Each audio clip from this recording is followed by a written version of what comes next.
मंडळी, गाव करील तर राव काय करील अशी एक आपल्याकडे म्हण आहे। सध्या जिल्हा परिषद पंचायत समितीच्या निवडणुका सुरू आहेत आणि सगळी ही धामधूम आहे। उजना पंचायत समिती गणातील अपक्ष उमेदवार सुलोचनाताई कासले यांच्या प्रचारात अख्खं गाव या ठिकाणी जमलेलं आहे। खरं तर पक्षानं यांच्यावर अन्याय केल्यामुळे हा गाव सगळं पेटून उठलेलं आहे आणि आम्ही बघत असलेले हे सगळं गाव हे आज सुलोचनाताईची निवडणूक यांनी पूर्ण अंगाखांद्यावर घेऊन आज सगळं गाव या ठिकाणी यांच्या प्रचारामध्ये जमलेलं आहे। नेमकं यांच्यावर अन्याय झाल्याच्या गोष्टी अनेक वेळा आपण ऐकलेल्या आहेत। यांच्या पक्षाकडून अन्याय झाला आणि त्यामुळे त्यांना अपक्ष उमेदवारी या ठिकाणी ठेवावी लागली।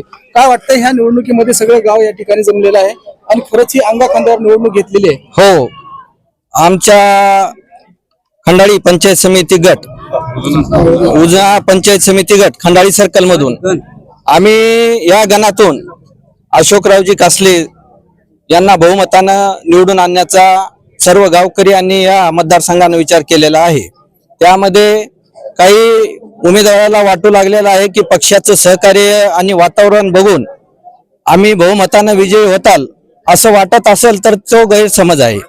कारण विकास पुरुष याचं कधीतरी विकास कोण करतो काही नाही हे तरी पाहायला पाहिजे आणि अशा विकास पुरुषाला डावलून जर कोणी मतदारसंघामध्ये निवडून येत असेल तर तो गैरसमज होईल आणि आमचा उमेदवार बहुमतानं निवडून येईल आणि त्यामुळेच हे सगळ्या बंडखोऱ्या झालेल्या आहेत। नेमकं आपल्या गावामध्ये उजना पंचायत समिती गण या नावानं जरी असलं तरी आतापर्यंत एकही उमेदवार या गावचा भूमिपुत्र निवडून आलेला नाही। ही कुठेतरी भूमिपुत्राला मेन पक्षाने, राजकीय मेन पक्षाने तिकीटच दिलेलं नव्हतं आतापर्यंत आणि ह्या निवडणुकीमध्ये मुख्य पक्षाला तिकीट मागितलं असता त्या मुख्य पक्षानं म्हणजेच भाजपनं तिकीट नाकारलेलं आहे आणि अशोक कासले हे निष्ठावंत कार्यकर्ते भाजपचे होते। गेल्या 20-25 वर्षापासून त्यांनी भाजपचं काम केल्यामुळं त्यांना अपेक्षा होती की उजना पंचायत समिती गणातून तिकीट माझ्या पत्नीला मिळेल अशी अपेक्षा होती, परंतु ह्यावेळेस पक्षानं तिकीट नाकारलं आणि पूर्ण गाववाल्यांनी त्यांना सांगितलं की तुम्ही लढल्याशिवाय या ठिकाणी पर्याय नाही आणि म्हणून सर्व मतदारसंघातील सर्व गावाचा कौल घेऊन त्यांनी उमेदवारी दाखल केलेली आहे अपक्ष। त्याचबरोबर अजूनही काही नागरिक आहेत।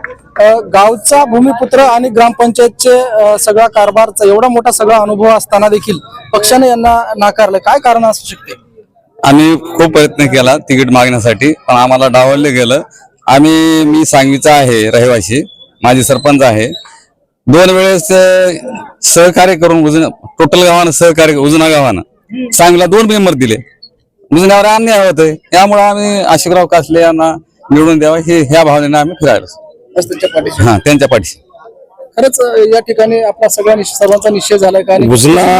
उजना अगदी बरोबर आहे सर। उजना पंचायत गणामध्ये जवळपास या उजन्यामध्ये 3,500 मतं आहे आणि अशोकराव कासले साहेबांनी एक वेगळा पायंडा पाडला, कारण अन्याय नको आहे। एवढं मतदार पाठीमागे असताना सुद्धा वेळोवेळी विनम्रतेने पक्षाकडे मागणी करूनही एका होतकरू तरुणाला तुम्ही दाबण्याचा प्रयत्न करताय, कारण तो तरुण फुले शाहू आंबेडकरी चळवळीला पुढे घेऊन जातोय, सर्वांच्या सुखदुःखामध्ये पुढे घेऊन जातोय।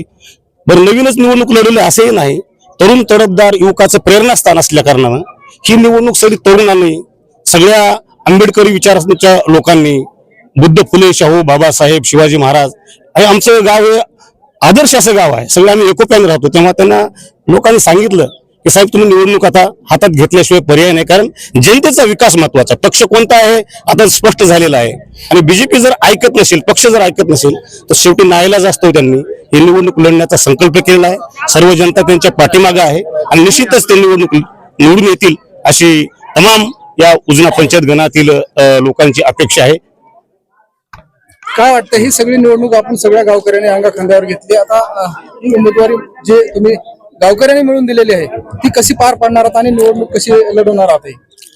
आम्हाला आत्मविश्वास आहे साहेब की आमचा माणूस निवडून येतोय, आम्हाला आत्मविश्वास आहे। आम्ही नाही ते प्रयत्न करणार पण त्यांना मतदान देणार, मीच नाही आमचे जे सहकारी ते सगळे देणार, निवडून देणार। हो। उमेदवारांचे पती या ठिकाणी माझ्या सोबत आहेत, त्यांच्याही आपण प्रतिक्रिया जाणून घेऊयात. या सर जरा पुढे या. खरं तर आपली निवडणूक ही सगळी गावकऱ्यांनी आज अंगावर खांद्यावर घेतलेली आहे आणि गावकऱ्यांनी ठरवलेलं आहे की ह्या निवडणुकीमध्ये आम्ही अशोक कसले यांच्या पत्नी सुलोचनाताईंना निवडून देणार आहोत. खरं पक्षाकडून आपल्याकडे खरंच अन्याय झालाय आणि ही गावकऱ्यांच्या लक्षात कधी आलं? नाही, पक्षाला मागणी केली, पक्षामध्ये मिटिंग झाल्या, सर्व झालं. पक्षाला सर्व गावकऱ्यांनी मागणी केली, मी पण मागणी केली, पक्षाकडे अर्ज केलता, मागणी केली, पण पक्षानं लास्ट पर्यंत देतो म्हणून आम्हाला डावललं. आणि शेवटी मी आमच्या गावची माझ्या सर्कल मधल्या मेन माणसाची बैठक घेतली आणि सर्वांना विचारलं, आपण अपक्ष फॉर्म भरलेला आहे, ठेवायचा का काढायचा? सर्व गावकऱ्यांनी आणि बाहेरल्या पूर्ण सहकार्यांनी मला फॉर्म काढायचा नाही, आपण निवडणूक लढवायची आणि त्या जिद्दीनं तुम्हाला निवडून आणायचं असं या ठिकाणी सांगितल्यामुळं आपण अपक्ष फॉर्म ठेवलेला आहे. येणाऱ्या काळात आपण ही निवडणूक कोणत्या वळणावर जाणार आहे हे आपण पाहणार आहोत आणि ही जनता नेमकं कुणाला गुलाल लावणार आहे हेही पाहणार आहोत. ATN मराठीसाठी मी भीमराव कांबळे, अहमदपूर, लातूर.